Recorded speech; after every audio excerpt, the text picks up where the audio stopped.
Hi, my name is Bridget Miller. Disproportionality is the over or underrepresentation of a demographic or a particular part of a population in a program. So that could be special education, it could be a gifted and talented program, or what have you.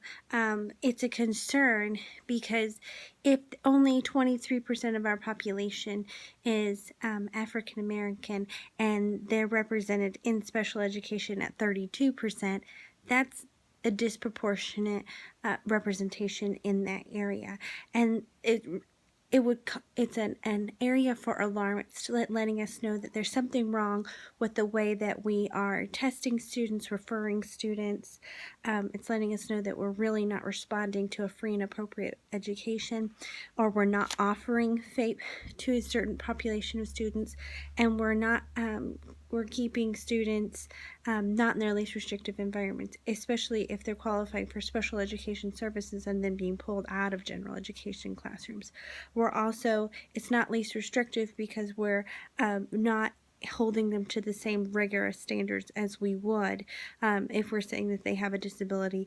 We're accommodating unnecessarily, giving unnecessary supports. And that is a huge problem because we know that hard, rigorous work that when students are expected to achieve in is linked to jobs after school, success after school. It's linked to a lot of positive things, and we don't want to deny students that. So even the LRE, the least restrictive environment, or can actually be the curriculum that we're giving. So we want to challenge students as much as we can because they won't achieve as much. We limit their achievements in the future if we're not very careful. So I wanted to quote the professor. I like videos. That's what I respond to. I'm definitely a video audio learner. So 65% of students, or I'm sorry, pardon me.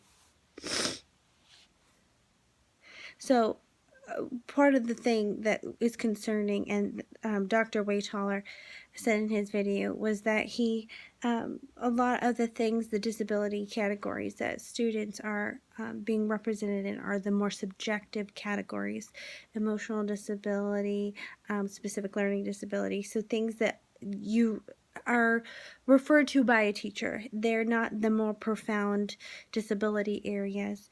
And that's an issue. That's an issue because what does that say about our own thoughts and our own biases? And what is the reason for the referral? Why are these students low achieving?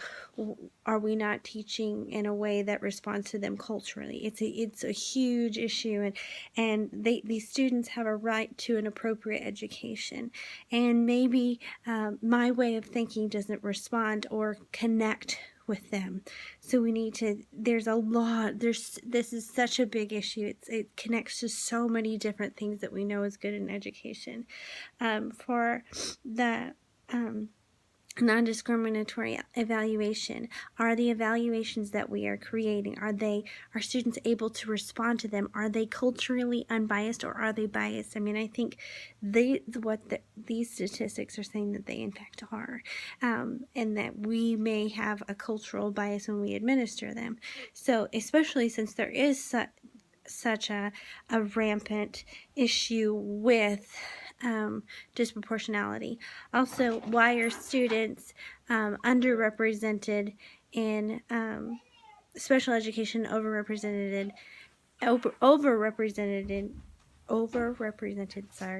in gifted and talented programs? If you're in an urban community and the population is largely black, why are there more white students in the gifted program? It doesn't make sense. The math isn't adding up. So what it does tell us is that school is made and created for and by people that are white, and they're succeeding in an area that is only culturally supportive to people that are white.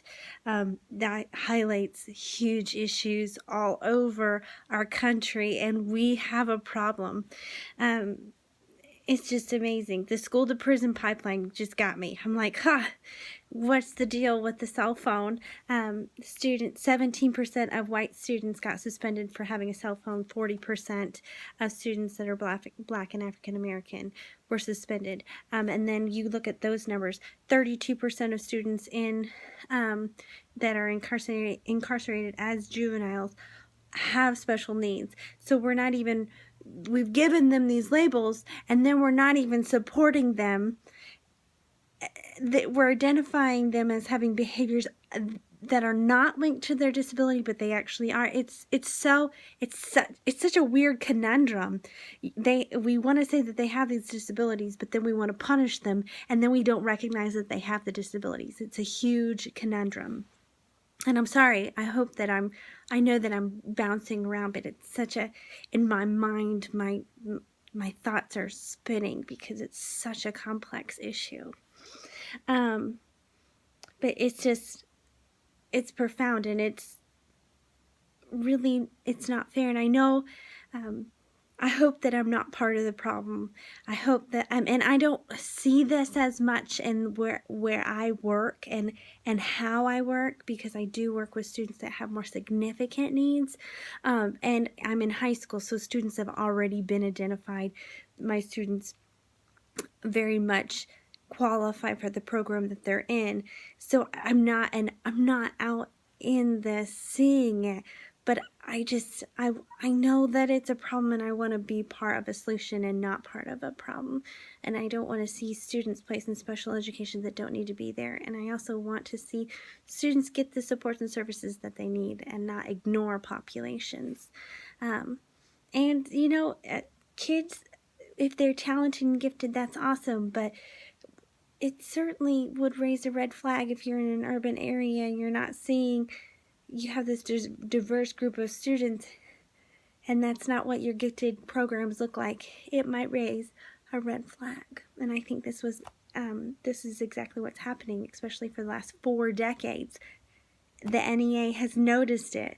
It's just profound. So thank you very much. I appreciate your time. Bye.